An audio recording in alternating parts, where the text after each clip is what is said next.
Hello students, कैसे हो आप सब। आई होप आप सब बहुत अच्छे होंगे। और आज हम एक कंटिन्यू ही कर रहे हैं हमारा सेकंड चैप्टर इंडियन कॉन्स्टिट्यूशन वाला, और ये इसका फोर्थ पार्ट है। शुरू करने से पहले आप मेरे चैनल को लाइक करें, शेयर करें, और न्यू है तो सब्सक्राइब करना ना भूलें। साथ में बेल आइकन को ज़रूर प्रेस करें, जिससे आने वाले सारी वीडियो की नोटिफिकेशन आपको सबसे पहले मिले।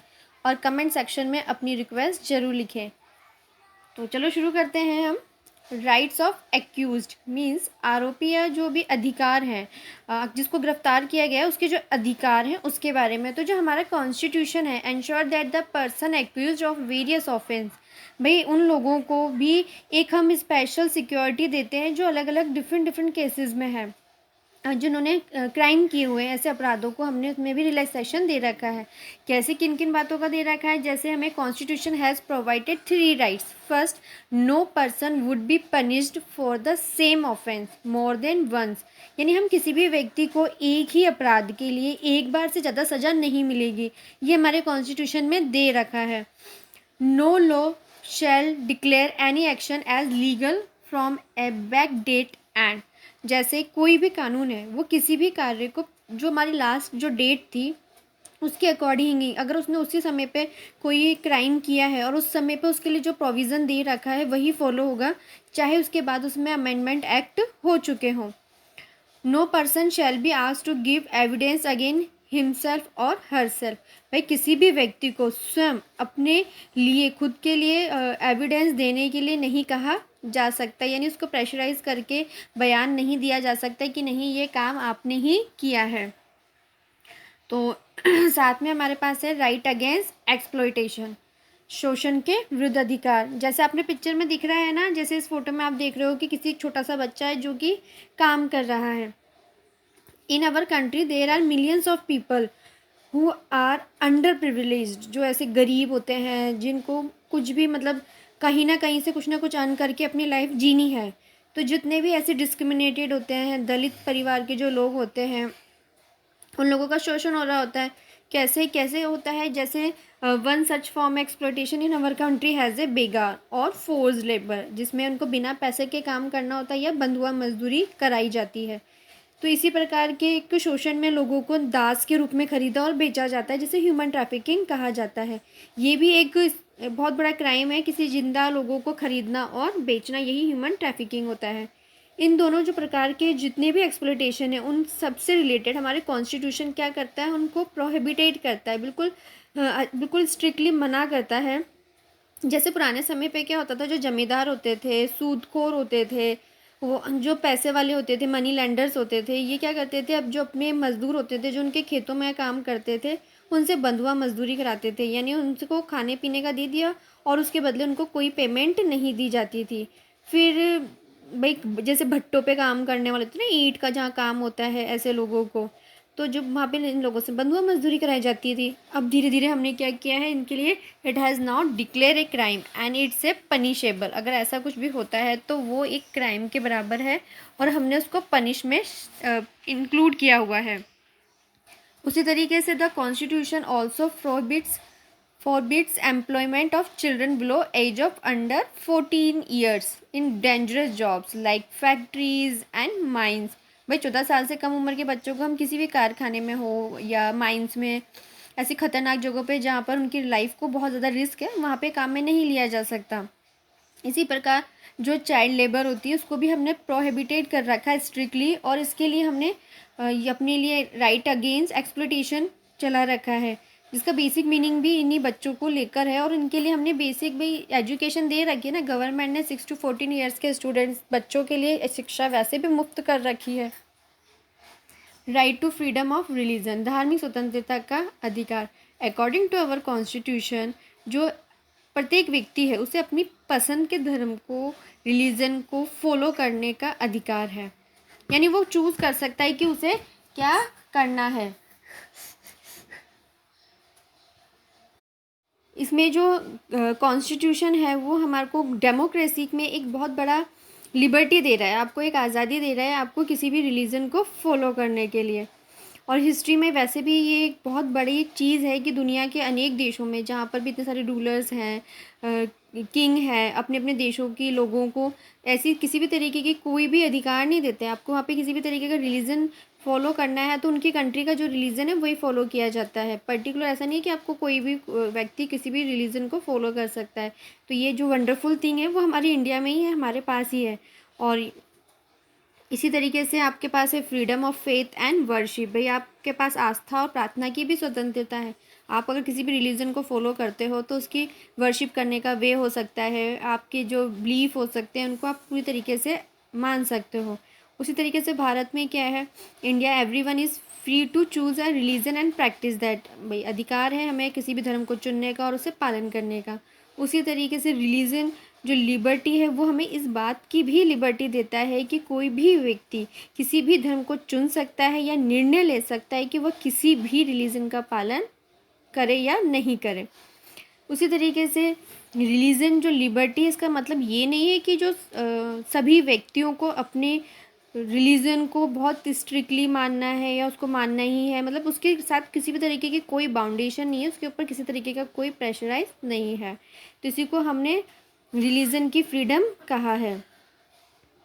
The limitation of the right to freedom of religion always produce tension between followers of various religion and the government. भाई ये तो होता ही है ना कि जो हमें धार्मिक स्वतंत्रता मिल रही है उसके अधिकार पर नियंत्रण लगाने के लिए जितने भी अलग अलग तरीके के जो रिलीजन के लोग हैं जो मानने वाले हैं और गवर्नमेंट के बीच में ज़्यादातर यही होता है कि उनमें टेंशन्स क्रिएट होती हैं। और जो रिलीजन कम्युनिटीज़ होती हैं उनकी जो एक्टिविटीज़ होती हैं उन पे सब पे जो गवर्नमेंट है वो अपने तरीके से कंट्रोल करती है। अदरवाइज जैसे अगर प्रोविजंस में मेंशन नहीं होता तो कोई भी एक रिलीजन किसी दूसरी कम्युनिटी पे बहुत ज़्यादा दूसरे रिलीजन पर हावी हो जाता है। तो ये बहुत सारी बातों को ध्यान में रखा गया है। Freedom of religion become a matter of political controversy for yet another reason. भाई एक किसी भी कारण से जो रिलीजन लिबर्टी है वो एक पॉलिटिकल इशू ना बननी चाहिए। भाई ऐसा ये कहीं ऐसा नहीं होना चाहिए कि भाई किसी रिलीजन के आधार पर ही राजनीति हो, तो उससे कभी भी फेयर रिजल्ट, जस्टिफाइड रिजल्ट हमें कभी भी नहीं मिलेंगे, क्योंकि लोग काम करना ही रिलीजन के अकॉर्डिंग करेंगे। Equality of all the religions, सभी धर्मों की समानता भाई है हमारे यहाँ पर, इसलिए हम बात भी कर रहे हैं ये कि जितनी भी अलग अलग डिफरेंट रिलीजन है उसको मानने वाले लोग हैं जो हमारी कंट्री में रहते हैं उन सबको हमने लिबर्टी दे रखी, सबको इक्वलिटी है, सभी रिलीजन्स ऑल आर इक्वल। हमने ये नहीं कहा कि इंडिया क्या है, एक हिंदू कंट्री है या एक मुस्लिम कंट्री है या क्रिश्चियन कंट्री, हमने इंडिया को कोई जस्टिफाई नहीं किया हुआ है। हमने इंडिया को एक सेकुलर कंट्री कहा है। It's means the all the religions are equal, और इसी बात को हम बहुत अच्छे से फॉलो करते हैं। उसी तरीके से जो इंडिया के प्रेसिडेंट हैं, प्राइम मिनिस्टर हैं, जजेस हैं, जो किसी भी सार्वजनिक गवर्नमेंट पोस्ट पर हैं काम करने वाले, उनको किसी पर्टिकुलर उनकी कास्ट के अकॉर्डिंग हमने उनको मेंबर नहीं चुना है। यानी उनको जो राइट टू इक्वलिटी मिला है उसके आधार पर ये कि अगर वो एजुकेटेड हैं या उस पोस्ट के लिए एलिजिबल हैं तो वो उस पोस्ट के लिए जा सकते हैं। तो हमने यहाँ पर किसी भी रिलीजन के आधार पर कोई भी डिस्क्रिमिनेशन नहीं किया है। कल्चरल एंड एजुकेशनल राइट, जब हम किसी भी इंडियन सोसाइटी की बात करते हैं तो मन में डिफरेंट एक थॉट्स आते हैं कि भाई अलग अलग लोग हैं, अलग अलग तरीके की उनकी ट्रेडिशंस हो सकते हैं, सारी सोच जो है वो अलग अलग होगी, और है भी सही अपनी इंडिया में। वरन उसमें काफ़ी डाइवर्सिटी होने के बाद भी हमारी जो सोसाइटी है ना उसमें जितनी डाइवर्सिटी है, छोटे छोटे ग्रुप्स हैं, कहीं बड़े ग्रुप्स हैं, कहीं माइनॉरिटीज़ हैं, कहीं मेजॉरिटीज़ हैं, लेकिन फिर भी सब लोगों की अपनी जो कल्चर है उसको बहुत अच्छे से हैंडल किया हुआ है। और हमारा कॉन्स्टिट्यूशन का मानना यही है भाई कि जो डाइवर्सिटी है वो हमारी स्ट्रेंथ है, जितनी भी डाइवर्सिटी है उसको हमने हमारी स्ट्रेंथ ही बनाया है। और जितनी भी डिस्क्रिमिनेटेड कम्युनिटीज़ हों चाहे माइनॉरिटीज़ हों, सबको हमने फंडामेंटल राइट्स सबको इक्वल दिए हुए हैं। डिस्क्रिमिनेट नहीं किया हुआ है कि नहीं आप किसी भी रिलीजन से हो तो दिया हो। यहाँ पर भी एक डिबेट दे रखी है जो सरदार हुकुम सिंह की है, आप इसको पढ़ सकते हो भाई। ड्यूरिंग टू ये कॉन्स्टिट्यूट असेंबली में थे और जो भी डिस्कशंस वगैरह हुए थे तो ये उसके बारे में इसमें दे रखा है। राइट टू कॉन्स्टिट्यूशनल रेमेडीज़, देखो ये बहुत इंपॉर्टेंट है क्योंकि यहाँ पर हम जो बात कर रहे हैं रेमेडीज़ क्या होती है, उपचार, इलाज। जब हम डॉक्टर के पास जाते हैं तो डॉक्टर हमें क्या लिखता है, रेमेडीज़ लिखता है, हमारी बीमारी का इलाज लिखता है।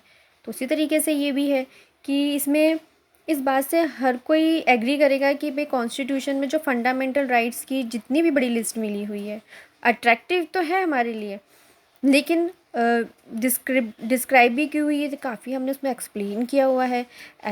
कोई भी ऐसा तरीका होना चाहिए जिससे उन्हें व्यवहार में भी लाया जा सके। अगर कोई उसको डिसओबे करता है तो उसके लिए हम क्या करेंगे भाई, ऐसा कोई तरीके तो होने चाहिए ना। कोई किसी ने डिसओबे किया तो हमने उसको किस तरीके से फॉलो अप करवाएं कि नहीं ये काम इस तरीके से फॉलो अप होगा। तो जो हमारे राइट टू कॉन्स्टिट्यूशनल रेमेडीज़ है ना, it's mean the through which is this to be achieved. Dr. Ambedkar considered the right to constitutional remedy as heart and soul of the constitution। उन्होंने भाई हमारे संविधान का हृदय और आत्मा की संज्ञा दे दी है, क्योंकि इसके बिना, जैसे हार्ट होता है ना, आपकी हार्ट होती है, आपकी सोल होती है, उसके बिना आपकी बॉडी बेकार है। तो कॉन्स्टिट्यूशन भी वैसा ही है। अगर आपके पास कॉन्स्टिट्यूशनल रेमेडीज़ नहीं है तो आपका पूरा कॉन्स्टिट्यूशन बेकार है। यानी काम कराने की कोई ताकत तो होनी चाहिए ना कहीं पे, ऐसे कोई कैंडिडेट हो जिसके पास ताकत हो और वो उस काम को अच्छे से करवा सके। तो हमने वही सब बनाई हुई है यहाँ पर। द कोर्ट्स, यहाँ पर हमने रिट्स भी दे रखी है भाई। रिट्स के इश्यूज़ बता रखा है कि जो कोर्ट होती है वो रिट जारी कर सकता है। और रिट कितने तरीके की दे सकता है, जैसे हेबस क्रॉप्स का हो गया, जिसमें आपको क्या जाता है कि जो कोर्ट है वो किसी भी कैंडिडेट को जब गिरफ्तार किया जाता है तो उसको कोर्ट के सामने पेश करना है। जो न्यायालय है वो किसी भी अरेस्टेड व्यक्ति को क्या करेगा, न्यायालय के सामने प्रस्तुत करने का आदेश देता है। यदि अगर ऐसा नहीं होता है, गिरफ्तारी का जो तरीका है या किसी भी कारण से गैरकानूनी तरीके से या डिससेटिस्फैक्शन होता है, तो इसमें क्या करता है, जो न्यायालय है ना, कोर्ट है, वो जो व्यक्ति अरेस्ट हुआ है उसको छोड़ने का आदेश भी दे सकता है कि उसके साथ जस्टिफाई नहीं हुआ, जैसे हमने एग्जाम्पल में जाना था। मैंडेमस भी एक तरीके की रिट है। अब ये तब जारी होती है जब जो कोर्ट है, जब उसको लगता है कि जो गवर्नमेंट ऑफिसर है, जो हायर अथॉरिटी पे बैठा हुआ पर्टिकुलर ऑफिसर, जो होल्डर है, जिसके पास पावर है, वो अपने काम को, अपने कानूनी जो लीगल ड्यूटीज़ हैं उसको सही तरीके से नहीं कर रहा है, तो उसको उस काम को करवाने के लिए ऐसी तरीके का मैंडेमस कोर्ट इशू कर सकता है। नेक्स्ट है प्रोहिबिशन। इसमें जब भी कोई लोअर कोर्ट होती है, अगर उसके अधिकार क्षेत्र का में भी नुकसान हो रहा है, उसको एंटाइटल जो कोर्ट है ना, इसका मतलब ऐसा समझिए आप कि जब भी कोई निचली अदालत होती है ना, उसके अधिकार क्षेत्र का अगर कोई डिसओबे करता है या उसके मुकदमे की सुनवाई करता है जो उसके एरिया में, उसके अंडर में नहीं आ रहा है, तो जो उसके ऊपर वाली कोर्ट होती है वो उसको आदेश दे सकती है, यानी हाई कोर्ट या सुप्रीम कोर्ट उसे ऐसा करने के लिए रोक सकती है, ताकि जो उसके अंडर में ही आ रहा है वो उसी की ही फॉलो करे, अपने अधिकार क्षेत्र से बाहर काम ना करे। क्यूटो रिटो में भी यही है। जब कोर्ट को लगता है कि भाई कोई व्यक्ति ऐसा है जिसके पोस्ट पर नियुक्त हो तो गया है, जिस पर उसका कोई कानूनी हक ही नहीं है। जैसे क्या होता है कि भाई पोस्ट होती है, गवर्नमेंट पोस्ट, वो किसी और को मिली हुई होती है और वो अपनी जगह पे क्या करता है, कुछ कम पैसों में, कुछ ही हज़ार रुपए में उसकी अपनी जगह पे किसी और को अपॉइंट कर देता है और वो उसकी जगह पे काम कर रहा होता है, तो ये तो जस्टिफाइड तो हुआ ही नहीं। तो यहाँ पर भी कोर्ट अपनी तरफ से रिट जारी कर सकती है। एंड लास्ट में क्या है, जो हमारी जो लोअर कोर्ट होती है, जितने भी हमारी जो गवर्नमेंट ऑफिसर हैं, अगर वो किसी भी बिना अधिकार का अपना कोई कार्य ऐसा कर देते हैं जो उनके अंडर वर्क में नहीं आता है, तो कोर्ट के सामने उनको बुलाया भी जा सकता है और उसके रिलेटेड उनसे मतलब डिटेल भी मांगी जा सकती है। तो इन सब का जो भाई इन बाद में इन अधिकारों की रक्षा के लिए हमने क्या किया, जज को दे ही रखा है, हमने जुडिशियल सिस्टम भी बना रखा है, पूरा स्ट्रक्चर बना रखा है जहाँ पर इलीगल वे में अगर कुछ भी होता है तो उस चीज़ को फॉलो किया जा सके। इससे रिलेटेड हमने नेशनल कमीशन है ऑन माइनॉरिटीज़ का है, the national commission of women's का है, the national commission of schedule caste का है, इस तरीके के हैं, बहुत सारे हैं ये। और ये हमारे पास नेशनल ह्यूमन राइट कमीशन, जब भी किसी भी कॉन्स्टिट्यूशन द्वारा प्रदान किए हमारे अधिकारों को अगर कोई नुकसान पहुंचाता है ना, तो ये ह्यूमन राइट कमीशन तैयार हो जाते हैं, चाहे वो समाज में होने वाली गरीबी हो, अशिक्षित हो, या ऐसे वीक सेक्शंस होते हैं सोसाइटी के, उन सब के लिए ये लोग काम करते हैं। अच्छा, इसके लिए भी एक क्राइटेरिया है कि इसको किस तरीके से बनाया जाएगा, हाँ, यानी इसमें कौन कौन से लोग होंगे। जैसे इसमें the national human right commission में कौन होगा, इस compose of A former chief justice of supreme court of India, a former judge of the Supreme Court, a former Chief Justice of High Court, and 2 other members who have knowledge and practical experience in matters relating to human rights. तो इन लोगों को हमने उसमें शामिल किया है।